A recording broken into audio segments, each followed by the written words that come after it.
Moltes gràcies. Moltes gràcies a les quatre persones que han fet possible aquesta taula rodona. Un parell de dades que us volem dir és que al laboratori hi ha 357 inscrits en els 2 dies i a quarts de 12 teníem uns cap a 280 persones connectades. Un parell de dades interessants. Aleshores, per no perdre temps i seguir amb el programa que tenim, ara és el torn de l'Antoni Laporte. L'Antoni Laporte és director de la consultora Artimetria, que està especialitzada en gestió i màrqueting cultural, i també és director tècnic de l'Observatori dels Públics del Patrimoni Cultural de Catalunya. La seva intervenció gira a l'entorn porta el títol d'estudiar els usuaris digitals. Endavant, doncs.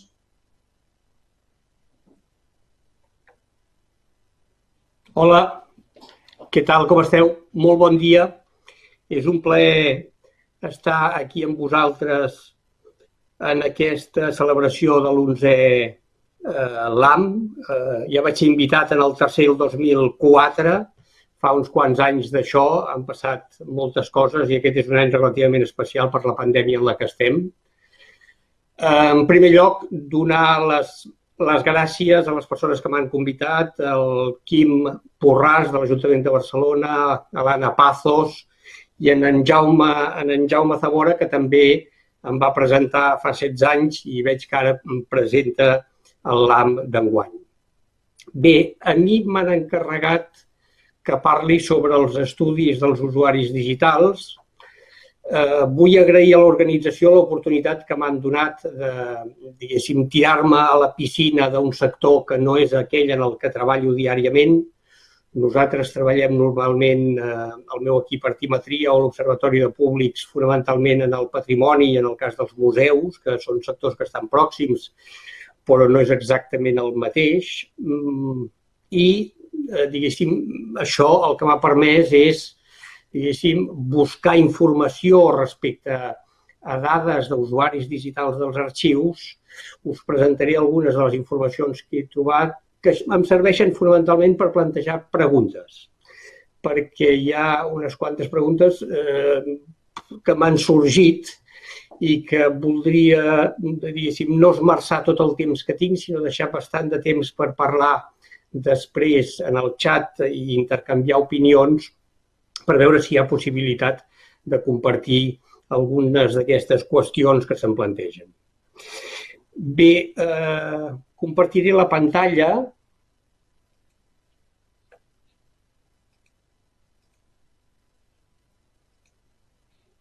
Aleshores, això és un PDF. Bé, suposo que es veu. Bé, el guió de la ponència, de la intervenció que faré, té els següents punts: els usuaris digitals, què hauríem de respondre per tenir un pla d'avaluació de públics, què volem saber, a quins usuaris volem investigar, quines eines són les que podem fer servir. Un penúltim punt que parla dels estudis artesanals, que és tot el que presentaré al començament, gairebé el Big Data, que és allà on estan les empreses punta en aquest tercer decenni del segle XXI, i un epíleg per cloure la intervenció. Hi ha una qüestió que voldria indicar, que és que faig servir dades de l'Arxiu Municipal de Barcelona. Espero que em disculpeu els de l'arxiu, són les que he tingut. Em sembla que era un bon lloc en el que presentar algunes xifres i també plantejar algunes preguntes. Vaig cap endavant. La primera diapositiva no és de l'Arxiu Municipal de Barcelona, sinó que és de les estadístiques d'arxius de Catalunya, de la Generalitat. Això és les dades culturals de la Generalitat de Catalunya, fa una estadística d'arxius i, com podeu veure, a l'esquerra de la vostra pantalla, 2013, 2015, 2017, el nombre de places de consulta, 3.080, 3.009, 2.783, ha anat disminuint. O sigui, el nombre de places, diguéssim, físiques han anat disminuint i, en canvi, es pot comprovar, diguéssim, que els usuaris han anat augmentant d'una manera molt important, no? d'1.034.000 a 3.150.000 a 4.260.000 el 2017. Són dades fins al 2017, són unes dades poc actualitzades, falten 2 anys que caldria incloure, i en aquest gràfic d'aquí al mig es pot veure que en la Generalitat el 89, gairebé el 90% dels tipus de consultes, dels tipus d'usuaris que tenen segons tipus de consulta són via web i a l'administració local arriben gairebé al 70%, amb la qual està clar, diguéssim, que el digital és, diguéssim, el lloc creixent, l'espai creixent, la manera creixent en la que els ciutadans, la ciutadania o els tècnics dels ajuntaments aniran consultant els documents que conserven els arxius. Bé, una altra de les coses que vaig fer per començar a tenir una mica de dades és entrar a l'Observatori de Dades Culturals de l'Ajuntament de Barcelona. Aquest observatori està gestionat per l'ICUB.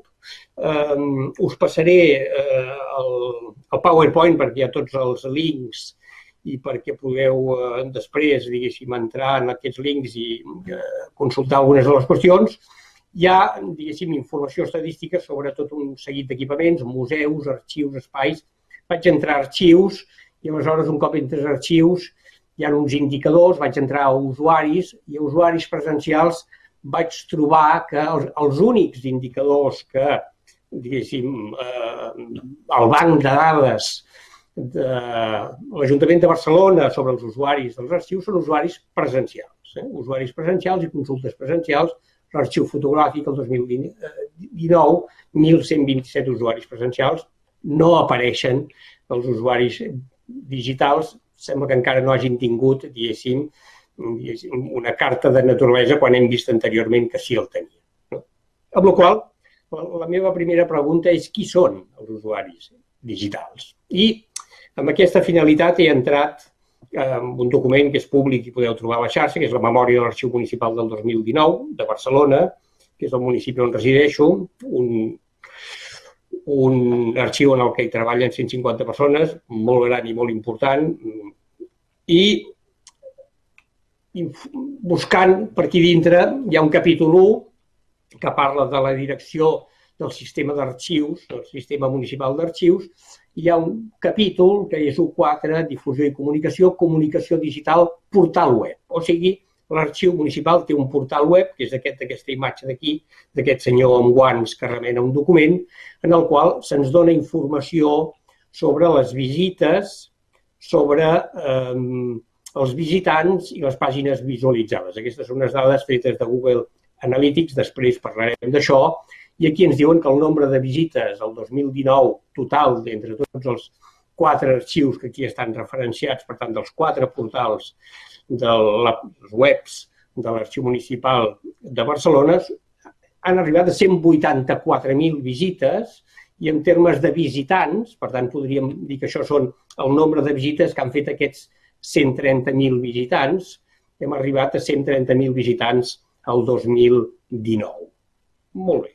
Aleshores, a la pàgina següent d'aquest mateix capítol es parla del catàleg en línia. Hi ha una altra pàgina web on hi ha el catàleg en línia, a la qual s'hi pot accedir o bé directament o bé a partir de la web anterior que hem vist de l'Arxiu Municipal de Barcelona, i aquí se'ns diu que hi ha hagut 76.291 visites que han visualitzat 1 milió i pico de pàgines.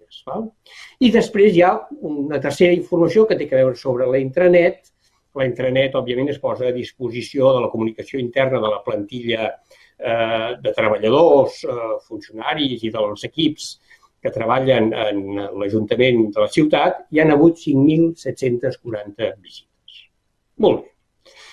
Aleshores, hi ha un altre capítol, tot això era el primer capítol, hi ha un segon capítol on es parla de l'arxiu en xifres. I l'arxiu en xifres parla de l'evolució del nombre de persones usuàries i aquí es parla, en aquestes xifres que teniu aquí dalt, les persones usuàries són 51.241, de les quals 17.800 són consultes presencials, o sigui, persones que han anat presencialment a l'arxiu, a les seves sales, i 33.300 que són consultes remotes. Les consultes remotes, diguéssim, s'han solucionat per correu electrònic, que és un sistema digital, o bé per telèfon o bé a la pàgina web. I aquí un desglossament d'aquestes 17.800 consultes presencials, que no és el nostre tema, perquè el nostre tema són els digitals. Amb la qual cosa, diguéssim, he fet un resum d'aquestes xifres de l'Arxiu Municipal de Barcelona, en el qual hi ha 17.890 usuaris presencials.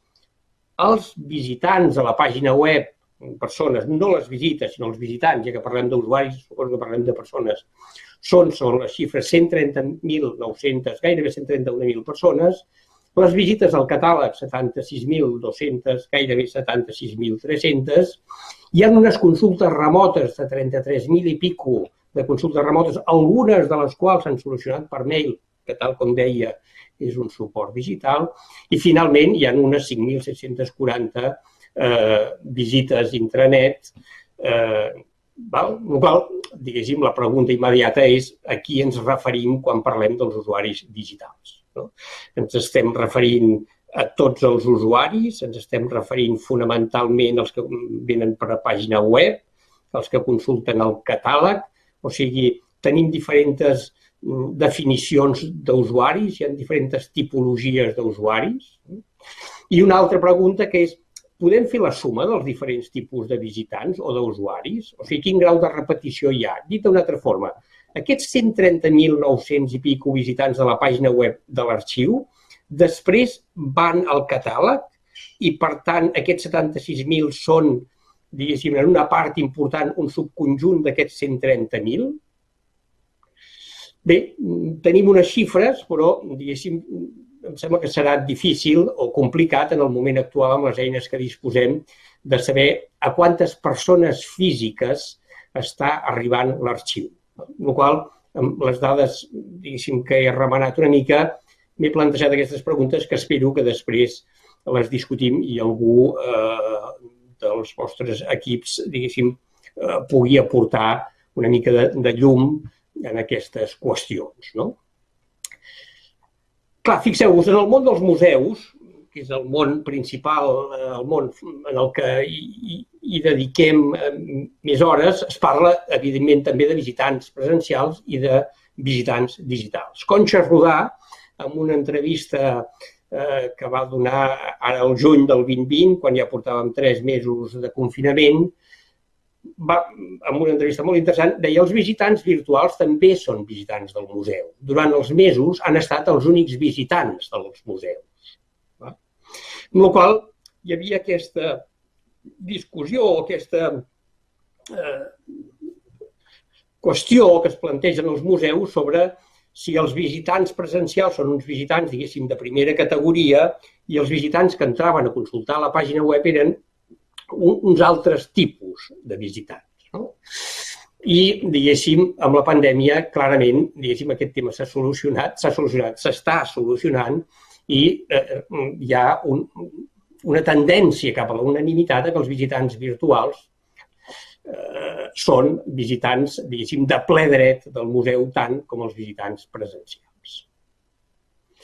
I aleshores, esclar, diguéssim, què ha passat? Doncs això, diguéssim, està una mica al marge o al costat del tema dels usuaris digitals, però podríem parlar precisament del pes o de la diferència o de les diferents dinàmiques que hi ha hagut entre els museus per un cantó i els arxius per l'altre, des de la crisi del 2008 i del 2008-2009, la crisi financera, i ja al llarg de tot el segle XX, o sigui, ja portem 20 anys, els museus estan fent un esforç molt, molt considerable i el debat que hi ha actualment sobre la definició de museu, que encara no s'han posat d'acord a l'ICOM sobre la definició del museu, sobre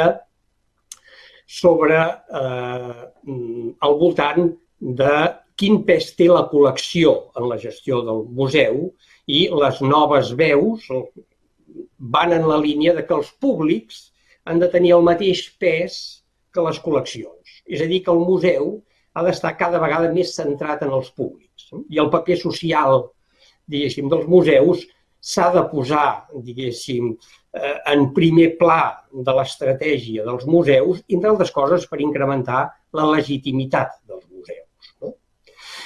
En el cas dels arxius, Jo el que observo és que, evidentment, també s'ha viscut en els últims anys, he consultat llibres sobre la difusió dels arxius, un llibre coordinat per en Ramon Alberch, i altres llibres sobre pla de difusió o pla de màrqueting amb arxius. Evidentment, els usuaris també cada vegada en els últims anys han tingut cada vegada més pes en els arxius, però, diguéssim, la meva percepció és que entre els equips que treballen en els arxius hi ha una proporció molt important de gent que es dedica a la gestió dels arxius, a la gestió del fons, a la gestió documental, a la gestió dels fons, a l'adquisició, etc. També hi ha gent que es dedica, òbviament, a la consulta, i la consulta és una part important, i també hi ha hagut en els últims anys tot un increment d'activitats, diguéssim, per les escoles, pedagògiques, etc. Però, si bé és cert que a partir del moment del confinament els museus es van llançar a la xarxa i van començar a fer totes les seves activitats, diguéssim, online, cada vegada més, des del punt de vista dels arxius, em pregunto, és una pregunta que plantejo i que no sé, si és que totes aquelles activitats escolars que es feien des dels arxius adreçades als centres escolars han tingut, diguéssim, una contrapartida o una visibilitat en les pàgines, o sigui, hi ha activitats escolars a les pàgines web dels arxius? O hi ha altres tipus d'activitats culturals o conferències amb streaming precisament a les pàgines web dels arxius? Aquesta és una feina que en el cas dels museus s'està fent, diguéssim, posant, diguéssim, tota la carn a la graella. Bé, amb la qual cosa, diguéssim, parlem de pla d'avaluació dels arxius, que és el següent punt i, diguéssim, el gruix d'aquesta intervenció. Estan inclinats els arxius a fer estudis dels seus usuaris? Bé, és una pregunta que plantejo. Els principals usuaris són els propis tècnics, no diria els principals, però sí, diguéssim, aquells usuaris que tenen una necessitat directa de consultar els documents dels arxius perquè són els documents amb els que treballen, no? Els arxius municipals tenen el monopoli de la documentació administrativa del municipi. Això vol dir que no hi ha competència. Òbviament, el tema de la competència en el cas dels museus ha provocat que hi hagués tot un desenvolupament del màrqueting de museus molt considerable en els últims 30 anys. El màrqueting dels arxius no ha crescut en la mateixa mesura precisament per aquesta qüestió, és la meva opinió, possiblement estic equivocat, del monopoli en quant a la documentació. Òbviament, digitalitzar els documents, diguéssim, fa que es pugui compartir, diguéssim, d'una manera universal el monopoli. Tot i així, la inexistència de competència hi ha la voluntat i compromís per part dels serveis públics d'oferir serveis de qualitat. I, per tant, la següent pregunta seria qui opina sobre qualitats? I aquesta és una discussió també històrica en el cas dels museus, amb una, diguéssim, tensió entre els conservadors que saben què és lo bo, lo bonic i lo científicament correcte, i el públic que té una altra opinió, diguéssim, respecte a la qualitat. Anem als objectius del Pla d'Avaluació de Públics. Si vosaltres estiguéssiu interessats en un Pla d'Avaluació de Públics, us recomanaria que responguéssiu aquestes preguntes. Primera, què és el que volem saber? Segona, a qui volem investigar? Quines eines utilitzarem? I per què ho volem saber? I per què ho volem saber en relació a quins canvis en el model organitzatiu o en l'organització introduirem gràcies als resultats que obtinguem dels estudis d'usuaris o dels estudis de públic. Els estudis de públic és una feina costosa que requereix un temps, potser requereix uns diners, però fonamentalment requereix temps i, diguéssim, compromís per part de l'equip de l'arxiu, amb la qual cosa, diguéssim, és molt important que abans d'esmerçar temps en una tasca, diguéssim, que és prou important i complexa, com posar-se a analitzar, diguéssim, diferents qüestions relacionades amb els usuaris i amb els usuaris dels arxius, doncs sapiguem, diguéssim, per què preguntem i quins canvis són els que voldríem introduir. Aleshores, des del punt de vista del què volem saber, podríem posar aquests 5 punts, un que té a veure amb la freqüentació, o sigui, quants són, un altre que té a veure amb les característiques sociodemogràfiques, les actituds i comportaments, les opinions i altres tipus d'estudis que he trobat fent una mica de recerca per la xarxa. Bé, en quant a la freqüentació, en Joaquim Davant, arxiver de Lloret, amb el que vam coincidir fa uns anys amb altres projectes, ha parlat del Google Analytics com d'una eina que utilitzen per conèixer precisament la freqüentació. Google Analytics ens dona informació sobre els usuaris o els visitants a les pàgines web, sigui la pàgina web que sigui. Òbviament, els arxius treballeu en pàgines web. Això és una captura de pantalla en la qual es veu que aquest informe és un informe mensual de l'Arxiu Fotogràfic de Barcelona i que és el del mes de desembre, perquè va de l'1 de desembre al 31 de desembre del 2019, i aquí hi ha una sèrie d'indicadors sobre visites, pàgines vistes, visitants únics, durada mitjana de la visita, etc. I, per tant, quan parlem d'estadística, és tan important, diguéssim, el vocabulari com les xifres. És tan important la gramàtica com, diguéssim, la matemàtica. I, per tant, per fer estadística, les definicions són absolutament indispensables.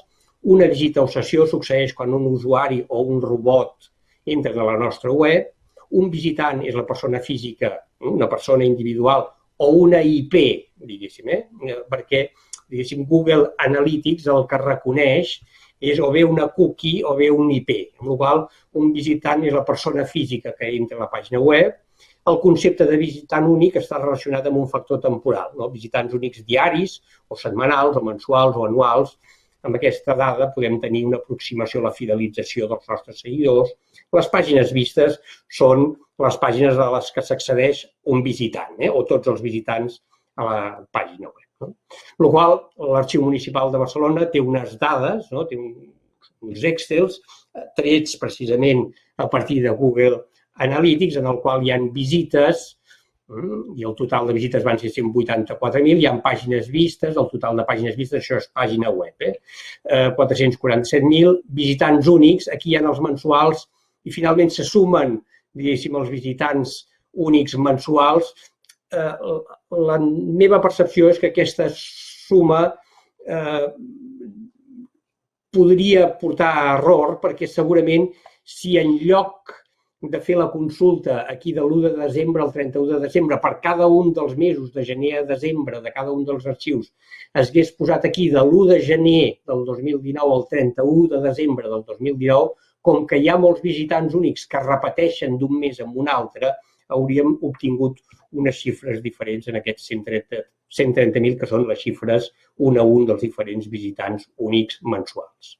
Bé, i podem tenir a partir d'aquí unes dades que ens indiquen precisament freqüència, grau d'ús mensual, això és Arxiu Municipal Contemporani, per exemple, o, per exemple, aquesta altra que té a veure amb les visites al catàleg en línia a l'Arxiu Municipal de Barcelona el 2020, i comprovareu que mentre dura la pandèmia, o sigui, a partir del moment que comença la pandèmia, l'abril i el maig es mantenen o fins i tot es mantenen, diguéssim. Potser hi ha un lleuger increment al mes de maig, que no sé si seria similar als increments dels altres maig. Els altres mesos de maig també eren més alts, era el mes més alt del primer semestre, i després disminueix progressivament.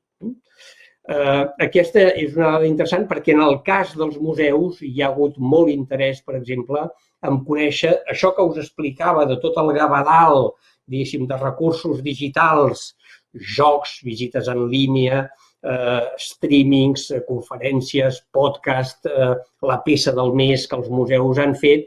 Hi ha hagut molt interès en conèixer, d'alguna manera o altra, quin ha estat l'impacte en termes de visitants digitals de tota aquesta oferta que els museus han posat, diguéssim, a les seves pàgines web. Presentarem resultats d'uns estudis que hem fet investigant aquestes preguntes la setmana que ve a la jornada de l'Observatori de Públics que se celebren el dimarts, el dimecres i el dijous de la pròxima setmana. Bé, a l'Observatori de Públics utilitzem alguns indicadors més, hem posat en marxa un recompte des del 2016, un recompte anual dels visitants dels museus, que això vol dir que tots els museus recontin els visitants seguint el mateix glossari, el mateix vocabulari, i en el cas de contem tant els visitants presencials com els visitants digitals, i en el cas dels visitants digitals, de l'analítica digital, parlem de sessions, que són les visites, els usuaris, el nombre de pàgines visualitzades, les pàgines per sessió, la durada mitjana o el percentatge de rebot. Trobareu aquí les definicions. No m'allargo ni m'estenc massa perquè tot això és molt tècnic, tiro endavant i vaig al següent punt. Com són? El següent punt de què volem saber són característiques sociodemogràfiques. Potser ens interessa conèixer l'edat.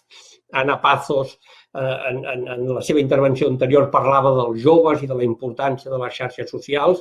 El tema de l'edat és un tema que interessa, evidentment, molt per saber si la joventut, diguéssim, va participant, diguéssim, en aquelles activitats culturals, en aquella oferta de serveis, precisament de les administracions públiques, el lloc de residència, el gènere, la situació laboral, l'activitat professional. Aquest és un tema que en els arxius interessa de forma important perquè, òbviament, hi ha moltes professions que venen per temes molt relacionats amb les seves activitats. Google Analytics també dona informació sobre, si us fixeu en aquestes qüestions que hi ha aquí a l'esquerra, marcades, dona informació sobre l'edat, sobre el gènere, sobre els interessos, informació geogràfica, diguéssim, on resideix, on està localitzada aquella IP, fins al nivell de municipi, per exemple, els dispositius, etc. Amb la qual cosa, això és un exemple de l'analítica digital que realitzem a l'Observatori de Públics, usuaris segons el nombre de sessions, un 72% ha fet només una sessió, etc. Usuaris en funció dels trams de les edats. Fixeu-vos que aquí hi ha gairebé un 30% que tenen entre 25 i 34 anys, o els països de procedència. Aquí hem fet els països de procedència.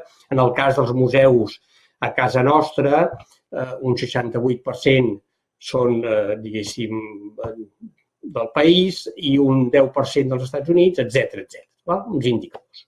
La tercera qüestió respecte a què volem saber podria ser què fan. Primera vegada que consulten, freqüència de consultes, des de quin aparell fan la consulta, com han arribat a nosaltres.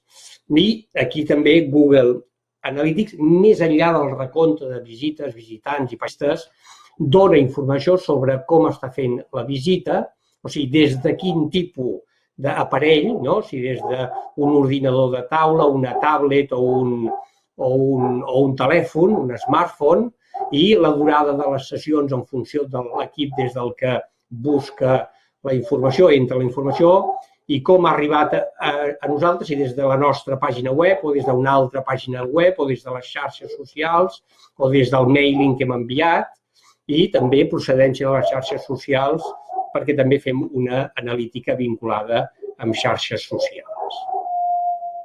Actituds i comportaments, què fa, què consulta? En Joaquim, davant anteriorment, comentava precisament que Google Analytics els serveix per veure quines són les pàgines i els continguts més consultats precisament del catàleg.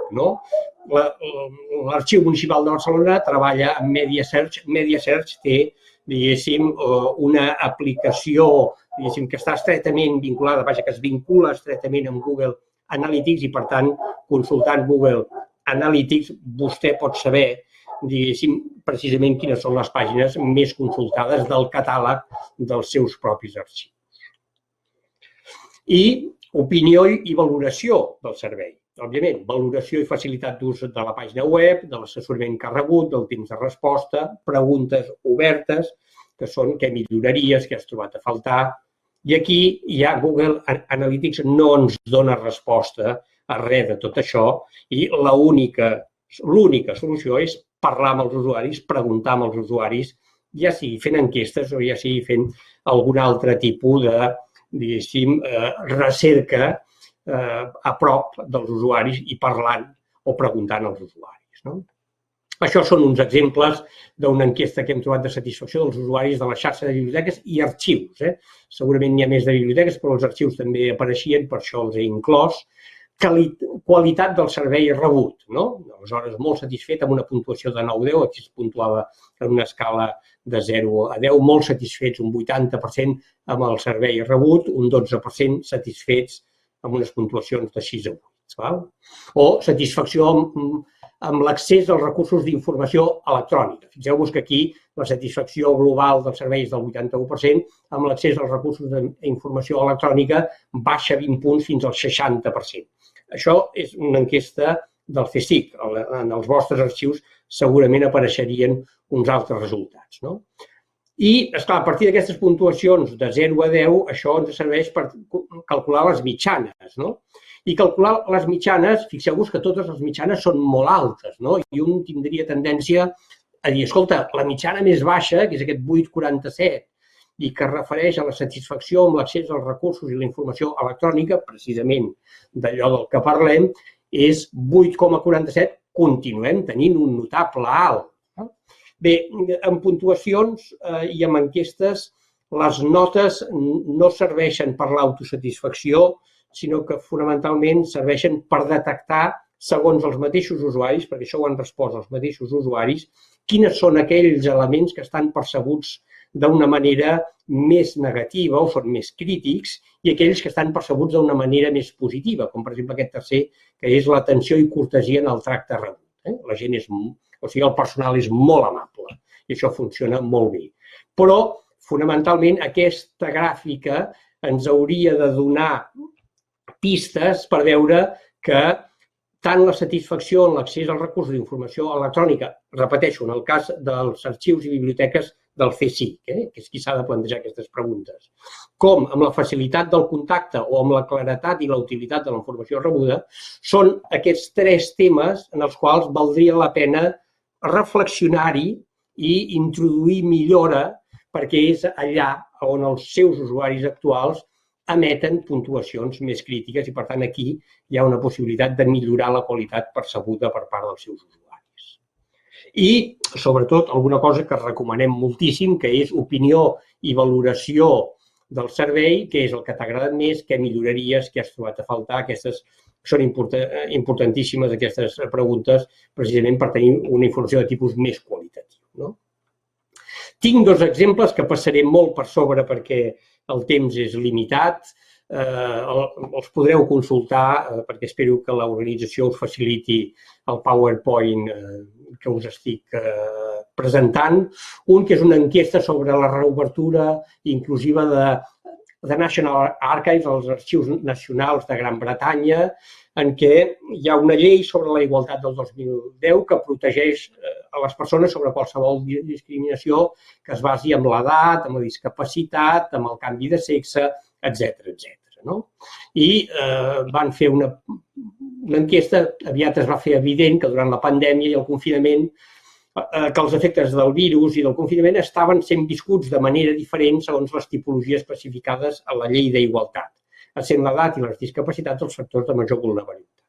Amb la qual cosa consideraven que era important entendre com aquestes diferències podien aplicar-se al sector dels arxius, però també com aquestes diferents tipologies podien afectar la confiança dels usuaris i dels treballadors quan els serveis es tornin a obrir. Amb la qual cosa, aquí, diguéssim, els arxius nacionals, que evidentment estan vinculats amb el govern nacional i, en conseqüència, diguéssim, estan preocupats per lleis com la llei d'igualtat, fan una enquesta, diguéssim, que té per objectiu veure com afecta el virus i la pandèmia en les possibles discriminacions per la llei d'igualtat del 2010. Un altre exemple, simplement per mostrar-vos dos exemples, no n'hem trobat masses. L'Arxiu Municipal de Shropshire, també a la Gran Bretanya, pregunta sobre els interessos dels usuaris. I aquí el regidor, que és el regidor de Cultura, d'Entreteniment, d'Escombraries i de Comunicacions, fixeu-vos quins càrrecs tan complexos, diu: esperem que els usuaris, en el moment de llançar l'enquesta, esperem que els usuaris dels arxius de Shropshire agafaran aquesta oportunitat per donar-nos les seves opinions i interessos en relació a l'ús del servei en el futur. Això és en el moment del confinament. El servei que podrem oferir quan reobrim serà molt diferent del que oferíem abans del confinament. Per tant, ens és essencial conèixer quines són les prioritats dels nostres clients. O la directora de l'arxiu també deia: estem planificant la reobertura i desitgem donar-vos de nou la benvinguda el més aviat possible. Tanmateix, i atesos els diversos reptes que tenim, estem interessats en conèixer en profunditat les necessitats dels nostres clients. Fixeu-vos en la paraula clients. Sisplau, doneu-nos les vostres opinions. Això és crucial per poder donar-vos un servei que sigui útil per vosaltres, òbviament. I després de tancar l'enquesta, diguéssim, informaven en la seva web: el planejament està prenent bon camí cap a la reobertura, ara que coneixem els temes que han destacat en l'enquesta. I són els següents. Molts clients plantegen com una prioritat l'accés als documents originals de l'arxiu. Els interessos estan en mantenir la distància social i poder utilitzar els lavabos. Assegurar que la reobertura sigui segura des del punt de vista de la salut i importància que hi hagi més informació i documents accessibles en línia. Aquestes eren les principals conclusions. I un altre cop el regidor deia: estem encantats amb la resposta que ha tingut l'enquesta, moltes gràcies per totes les vostres opinions i suggeriments. Això permetrà al servei planificar responent a les necessitats dels nostres clients. Per tant, fixeu-vos que hi ha un interès en situar el client també en el centre de les activitats del seu planejament estratègic, tant com sigui possible en les actuals circumstàncies, per poder assegurar-vos que farem tot el que estigui en les nostres mans per tal que tothom estigui sa i estable. Bé, la segona qüestió és a quins usuaris volem investigar, i això és important perquè, òbviament, volem saber què opinen o què pensen o què fan o què necessiten, i aquí caldria una certa segmentació. Ja n'hem vist una anteriorment, que és aquesta imatge que reprodueixo a baix a la dreta, però aquest és un dels temes que és important plantejar-se en el moment d'iniciar un estudi d'usuaris. Personal de l'Ajuntament, investigadors, usuaris en general. I anem a les eines, d'una manera molt ràpida. Primer, el mailing, o sigui, un llistat de persones, perquè, esclar, bé, ens haurem de posar en contacte amb una sèrie de persones. Com trobarem aquestes persones? La primera pregunta és: disposem d'un llistat de contactes dels que volen rebre o dels que reben el butlletí? Tenim les dades de contacte dels usuaris, el nom, l'email? És molt important disposar d'un mailing per tenir un contacte personalitzat. Quines dades demanem als usuaris que tenim al mailing? El mailing pot ser el mirall d'una segmentació dels nostres usuaris, perquè en un mailing hi ha molta gent amb moltes tipologies i és molt important que el mailing estigui segmentat d'alguna manera o altra. Aleshores vaig preguntar precisament a l'Anna Pazos, que m'ha estat de molta ajuda per preparar la ponència sobre el butlletí, i em diu, mira, al peu de pàgina, no sé si nosaltres podem fer això, diu, d'acord a la normativa vigent, la protecció de dades, les vostres dades personals, quan s'envia un butlletí, les vostres dades personals seran tractades per l'Ajuntament de Barcelona amb la finalitat de gestionar la tramesa d'informació a regular sobre l'activitat municipal, legitimada d'acord amb el vostre consentiment, que podeu trobar informació, bla, bla, bla. La qual cosa vaig parlar amb advocats, amb una advocada, la Cristina Calvet, que em va donar molt suport també per respondre a aquesta pregunta, si podíem utilitzar precisament el llistat del mailing del butlletí per enviar-los una enquesta. Perquè, esclar, una proposta és publicar un número del butlletí que parli sobre la qualitat de l'arxiu i aporti algunes dades. I en aquest butlletí incloure una invitació a respondre a una enquesta en línia, amb un text per tal de millorar el servei que donem als usuaris interessats en l'activitat de l'arxiu municipal.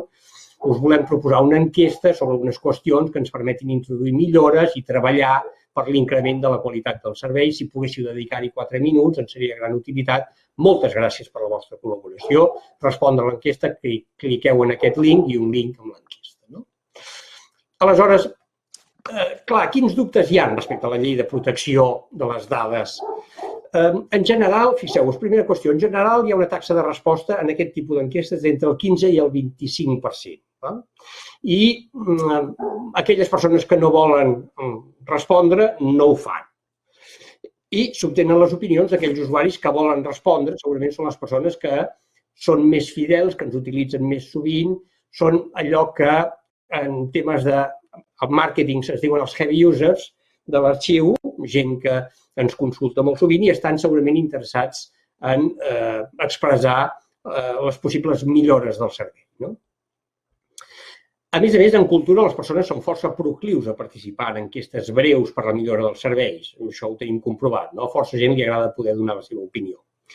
I si alguna persona es queixés, cosa que en les nostres experiències amb enquestes d'aquest tipus que hem fet, amb mailings de museus i d'altres tipus d'institucions, recomanem aquest tipus d'operació, no ens ha passat mai trobar que ningú es queixés, però si algú es queixés d'escolta, jo havia donat les meves dades per rebre el butlletí, però no, perquè m'envieu una enquesta, la solució, segons l'advocada a la que he consultat, em diu es tracta la queixa indicant-li que no se li tornaran a enviar enquestes i que només se li enviarà informació. Cal registrar aquest apunt en el mailing, en la gestió, diguéssim, del directori del llistat de persones que tenim.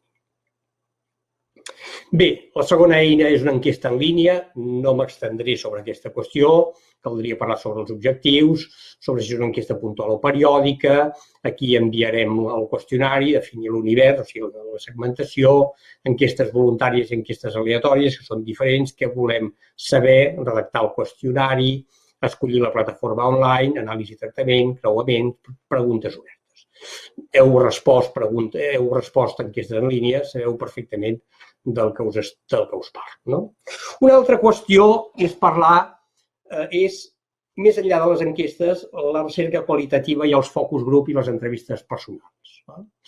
Precisament, la jornada de l'Observatori de Públics que es realitzarà, tal com us deia, la setmana que ve, dimarts, dimecres i dijous, 2 hores i mitja al matí, porta per títol escoltar els visitants presencials, digitals i potencials.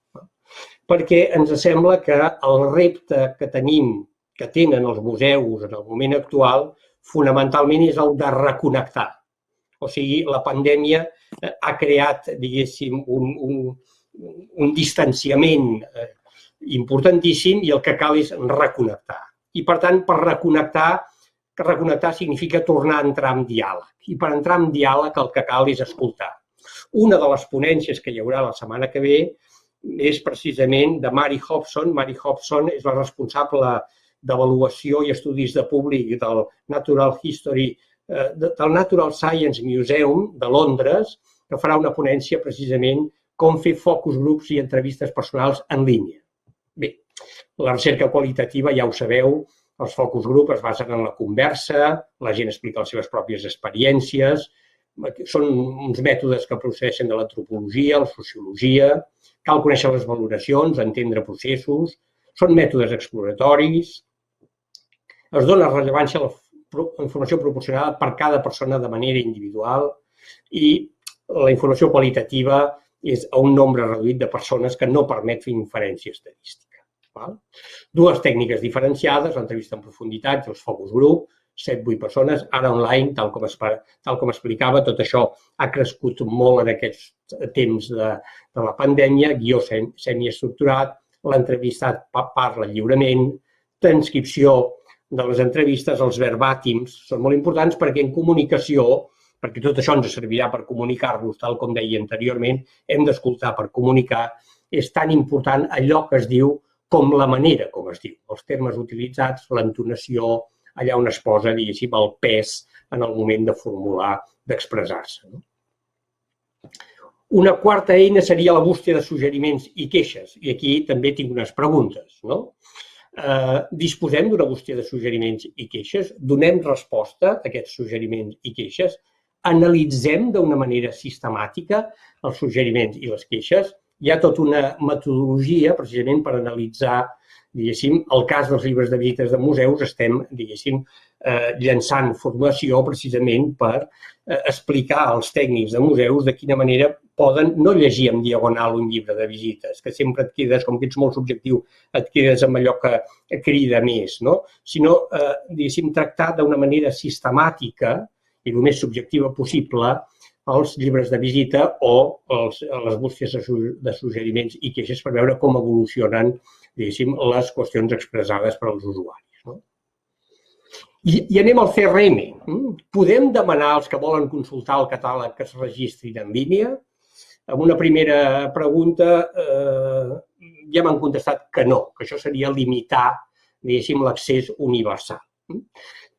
Tanmateix, podria explicar què és el CRM. El CRM són les inicials del que en anglès es coneix per Customer Relationship Management i és un terme que es refereix a les pràctiques, a les estratègies i als sistemes que les organitzacions utilitzen per gestionar i analitzar les interaccions amb els clients i les dades que generen. Per exemple, el cas dels teatres i els auditoris. Com sabeu, abans anàvem a comprar les entrades per anar al teatre o a un concert a Servicaixa o amb alguna plataforma bancària. Ara les comprem directament a la pàgina web dels teatres o dels auditoris. Els teatres i els auditoris amb aquesta informació guarden el correu electrònic, l'adreça de correu electrònic des de la qual hem fet la compra. I amb CRM vol dir analitzar precisament els historials d'aquests compradors en termes de mailings per veure quins són els seus interessos, quin és el seu grau de repetició i poder fer segmentació de públics en funció dels seus interessos i poder fer ofertes personalitzades i per poder fidelitzar públics.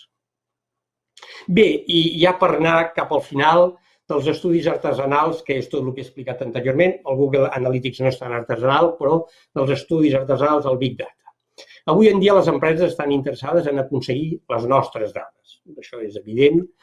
Amazon i Netflix són dos casos claríssims. Tu compres un llibre sobre Visitor Studies in Museums a Amazon i un cop l'has comprat et surten 4 llibres més. Els altres clients que han comprat aquest llibre també s'han interessat per bla, bla, bla, bla, bla, i et posen la mel a la boca i tens unes ganes horroroses de comprar. O tu et mires 2 sèries a Netflix i ja saben el teu perfil i t'ofereixen aquelles sèries que més responen al teu perfil. Amb la qual cosa, el seguiment de les compres realitzades per un client per conèixer el perfil de gustos i d'interessos i oferir-nos serveis a mida. I aquí estem en el món del Big Data, que fa referència al conjunt de tecnologies i eines que tenen la capacitat de capturar, emmagatzemar i processar grans quantitats de dades en un temps i en un cost que sigui assumible per l'organització, i del Big Data al Business Intelligence. I el Business Intelligence consisteix en un conjunt de tècniques de gestió que permeten a una organització prendre decisions en base a dades que han estat tractades per convertir-se en informació, o sigui, passar de les dades a una informació que sigui d'utilitat per la gestió. I l'epíleg, i amb això ja acabo, recomano la necessitat de tenir un pla, per breu i simple que sigui, d'avaluació dels vostres públics, dels vostres usuaris. El pla d'avaluació de públics s'ha de deduir del pla anual d'operacions i el pla anual d'operacions s'ha de deduir del pla estratègic plurianual. Treballar en base a objectius i indicadors, incloure objectius de qualitat. La qualitat és percebuda per l'usuari, per als usuaris, no hi ha un usuari, sinó que hi ha molts tipus d'usuaris. Recordem el tema de la segmentació, que és bàsic quan parlem de màrqueting o de comunicació o de posar-nos en relació amb els nostres usuaris. L'equip ha de comptar amb algú que es dediqui, entre altres tasques, als estudis d'usuaris d'una manera sistemàtica, que conegui Google Analytics i que li tregui el màxim rendiment. Recomanació de compartir els resultats obtinguts amb l'equip de l'arxiu per tirar endavant les seves accions en relació amb els usuaris. I amb això ja acabo. Moltes gràcies per la vostra atenció. Serà un plaer compartir algunes preguntes en el poc temps que ens queda.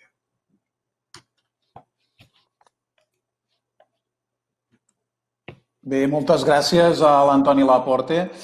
Tenim algunes preguntes. Animem els participants si algú vol fer alguna pregunta més. A veure, la primera, ens demanen que ens valoris de l'1 al 10 la dificultat en detectar els bots o les cookies automàtiques que interactuen amb portals d'arxius o catàlegs en línia. Aquesta és la pregunta. Hi ha una subpregunta a continuació. Diu, això és el conegut com a percentatge de rebot? Jo no soc molt especialista en aquestes qüestions. Treballo amb un equip que coneix bastant més d'analítica digital, el percentatge de rebot es refereix fonamentalment a aquelles entrades a la pàgina web que no passen de la primera pàgina a la qual han entrat, o sigui que no van més enllà. I en molts casos, diguéssim, la taxa de rebot és per detectar aquells visitants que ja troben el que volen a la primera pàgina. Si per exemple, en una pàgina d'on procedeix, accedeixen per visitar els arxius, quin és l'horari i on es troba, potser consulten una única pàgina, no? Però la taxa de rebot es fa servir fonamentalment per distingir entre aquells usuaris que són els que busquen realment continguts i visiten més d'una pàgina, d'aquells que busquen fonamentalment taxa d'accessibilitat, o sigui, dades d'accessibilitat, quin horari, a on esteu, com arribar-hi, aquest tipus de qüestions. D'acord. Hi ha una altra persona que ens pregunta, que potser ja ho has contestat amb aquestes estadístiques que presentaves. Els usuaris digitals, els arxius, són ja els visitants de primera categoria, diu. Bé, jo no haig de respondre a aquesta pregunta. Sou els que treballeu als arxius qui heu de respondre si considereu que els visitants dels arxius són de primera categoria. A mi em dóna la impressió que sí.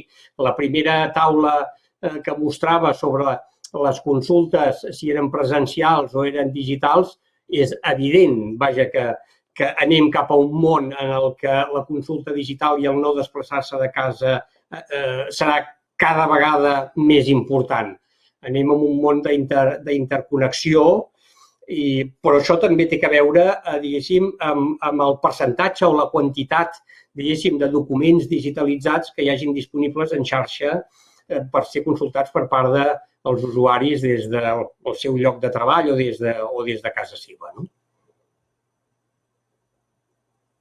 Molt bé. Una altra pregunta ens demana si podries aclarir la legalitat d'utilitzar els contactes del butlletí per a fer enquestes d'arxiu. Bé, és el que he explicat i ho explico. He consultat això amb una advocada i m'ha dit que, segurament hi hauria persones que pensarien que sí i persones que pensarien que no, i algú que voldria ser molt curós i no voldria incloure-ho, i altres persones que consideren que això es pot incloure, diguéssim, enviant altra informació i demanant a la persona que si vol participar que pulsi, entri en aquest link i respongui amb una enquesta per ajudar-nos a la millora del servei. Nosaltres no ens hem trobat mai, estem fent consultoria amb diferents centres, amb equipaments, no ens hem trobat mai, diguéssim, amb ningú que reclamés que, ostres, estàs envaint la meva privacitat, o sigui, ja hi ha una gran quantitat de gent que si no vol respondre, no respon. Ja he dit, hi ha una taxa de resposta d'entre el 15 i el 25%. Hi ha molta gent que no la vol respondre, però hi ha molt poca gent, o nosaltres no n'hem trobat, de gent, diguéssim, que vulgui fer valdre els seus drets i reclami, escolta, no m'ho enviïs, no? I en qualsevol cas, si trobessis aquesta reclamació, el que la persona consultada, l'advocat consultat, l'advocada consultada, m'ha indicat és respon-li, digue-li que ja tindràs en compte això en la base de dades i en el mailing i que no tornaràs a enviar-li mai més una enquesta. D'acord. Però vaja, us recomanaria que preguntéssiu als advocats respecte a aquesta qüestió. D'acord, gràcies. Una altra qüestió és si tu intueixes quina és la causa del decalatge entre els usuaris de portals, d'arxius, visites web i visites als catàlegs en línia.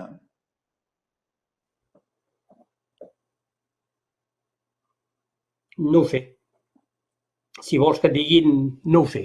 Suposo que hi ha una part considerable i s'hauria de veure, no? O sigui, això es fa posant etiquetes, diguéssim, en les coses que tens, o sigui, els links que tens dintre d'una pàgina web Si tu els etiquetes, els hi poses un tag que diuen, aleshores Google Analytics et dona informació precisament sobre aquests tags, sobre aquestes etiquetes, sobre les entrades que has fet precisament en aquests links de la teva pàgina web. Això hauria de donar-te aquesta informació. Jo intueixo que dels 100 i pico mil visitants que hi ha a la pàgina web de l'Arxiu Municipal de Barcelona, una part molt important són gent que entra per primer cop i que se'n va, clica al catàleg, diu, mira, aquí està el catàleg i se'n va, o sigui, el redirecciona a la pàgina web precisament del catàleg que té una pàgina pròpia. L'usuari, diguéssim, que ja és un usuari repetitiu, freqüent i que s'ho coneix perfectament, aleshores aquest segurament ja no passa per la pàgina web de l'Arxiu Municipal, sinó que se'n va directament a la pàgina web del catàleg i consulta i fa les cerques que hagi de fer. Però no tinc resposta a això. Segurament cada cas és diferent i valdria la pena, vaja, recomanaria de muntar la pàgina web amb etiquetes de tal manera que et permeti amb el Google Analytics, aleshores, disposar d'unes estadístiques que et permetin, diguéssim, comptabilitzar aquest tràfic. Ara, d'altra manera, també entenc, si em permets un segon, també entenc que la pàgina web de l'arxiu, com la pàgina web del museu, té altres recursos que no són la col·lecció, que no són el catàleg. Altres recursos que poden ser unes conferències o unes jornades. Ara imagina't que a la pàgina web de l'Arxiu Municipal s'hi pengin notícies i es pengi un link sobre el LAM, no? I sobre aquestes conferències. Amb la qual cosa algú potser voldrà entrar a l'Arxiu Municipal o entrarà a l'Arxiu Municipal, trobarà aquest link per consultar altres tipus d'activitats culturals o activitats formatives o activitats professionals que no tinguin a veure amb el catàleg. En la mesura que els arxius vagin, diguéssim, fornint i omplint de recursos documentals d'altre tipus que no siguin del catàleg, sinó culturals, visites, activitats per a escoles, conferències, presentacions de llibres, etc., diguéssim, segurament que aquesta part de les consultes que es fan a la pàgina web incrementaran. Molt bé. Un parell de preguntes més per anar acabant. Una és, entre els estudis que has consultat, que has investigat, has trobat algú que pregunti als usuaris has trobat realment el que cercaves?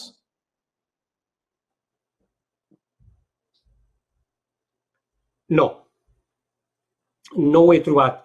Però suposo que una part, diguéssim, heu vist aquella comparació de les mitjanes de l'enquesta del CSIC, del Centro Superior d'Investigacions Científiques, en el que l'accés als recursos electrònics era el que tenia la puntuació més baixa. Segurament això és indicador no només de la usabilitat de la pàgina web, sinó també de que no han trobat o no han sabut arribar precisament en aquella documentació que volien, vaja, el que cercaven, no? Amb la qual cosa, aquella puntuació molt possiblement té a veure amb un indicador que hi ha persones que segurament no han arribat a aconseguir la informació que buscaven quan han entrat a la pàgina web de l'arxiu. Molt bé. I una última pregunta.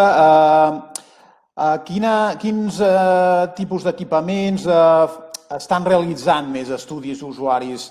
Per què no és habitual en els equipaments d'arxiu els estudis usuaris encara? Bé, jo crec que quan més un equipament està en un entorn competitiu, més estudis d'usuaris fa. O més interessat està en conèixer els seus públics, perquè quan més competitiu és i més depèn dels ingressos propis, més està interessat, diguéssim, en saber quina quota de mercat té i què ha de fer per tenir un posicionament, diguéssim, en el que sigui reconegut i sigui utilitzat o consumit, per entendre'ns, no? Amb la qual cosa, diguéssim, segur, vaja, poso la mà al foc, que les indústries editorials com les editorials, per exemple, fan estudis, ho sé perquè, per exemple, hi ha empreses que es dediquen al sentiment analysis, que és analitzar els textos d'allò que es diu a les xarxes socials. O sigui, les xarxes socials podem tenir uns indicadors respecte al nombre de tweets, engagement, likes i aquests indicadors quantitatius. Però després podem fer una anàlisi respecte a què es diu, no? I el que es diu, si es diu coses en positiu o en negatiu o a favor o en contra o del que sigui, tot això es fa amb tècniques de el que se'n diu sentiment analysis. I sentiment analysis és anàlisi textual i intel·ligència artificial. O sigui, és utilitzar programes d'intel·ligència artificial per analitzar grans quantitats de dades del que circula a Twitter, a Facebook, a TripAdvisor, etc. I això, diguéssim, les editorials de casa nostra ho fan, per exemple. El següent seria el món de l'espectacle i sobretot el món de l'espectacle, diguéssim, de titularitat privada. A continuació, diguéssim, el mixt o consorciat. I el sector del patrimoni, incloent per patrimoni, diguéssim, monuments, museus, col·leccions i arxius, diguéssim, és un conjunt d'equipaments que fa menys estudis en públic perquè té un suport majoritari, o en molts casos més gran, de suport de subvenció de les administracions públiques o és directament un servei de les administracions públiques, com el cas d'alguns museus de titularitat dels ajuntaments o els arxius, per exemple. Amb la qual cosa, en el cas de l'arxiu municipal en què tens el monopoli, tal com deia anteriorment, de la documentació, per què has de fer arxiu? Si volen alguna cosa, ja vindran. No estic dient que sigui així, no, perquè el que cal tenir en compte és que per donar qualitat, tal com explicava anteriorment, cal polsar i cal tenir en compte i cal escoltar l'opinió dels usuaris per veure de quina manera millorem i tal com explicava del cas de Shropshire, dels arxius de Shropshire, van fer una enquesta precisament per millorar el servei. Molt bé. Molt bé, doncs ara són la 1:08. Moltes gràcies per la teva intervenció, Antoni. Moltes gràcies. Ha estat molt interessant. Gràcies. I parlar una mica d'aquesta necessitat que els arxius aprofundim més amb l'estudi de públics. Moltes gràcies, doncs. Molt important. Molt bé, fins la pròxima. Gràcies. Moltes gràcies. Bé, arribem al final d'aquest primer dia de laboratori, el dia 19 de novembre. Crec que les 3 intervencions, la primera d'en José Luis de Vicente, la taula rodona i la darrera intervenció de l'Antoni Laporta, han estat molt interessants. Ens han posat sobre la taula moltes oportunitats i molts reptes que tenim amb aquesta transformació digital, amb aquests portals d'arxius que de ben segur hem de treballar-hi més, hem de desenvolupar. I, per últim, l'Antoni Laporta també ens ha posat sobre la taula que encara hem treballat poc els perfils d'usuaris que tenim als nostres arxius, o en aquest cas els arxius municipals. I bé, crec que ens emportem una sèrie de deures, una sèrie de reflexions i per anar treballant en aquest context i sobretot quan acabi aquesta pandèmia. Arribem al final, doncs, d'aquest primer dia. Moltes gràcies a tots els participants, a tots els ponents i començarem demà, dia 20, a les 10 puntualment, el segon dia de l'11è Laboratori d'Arxius Municipals. Moltes gràcies a tots i a totes. Fins demà. Adéu.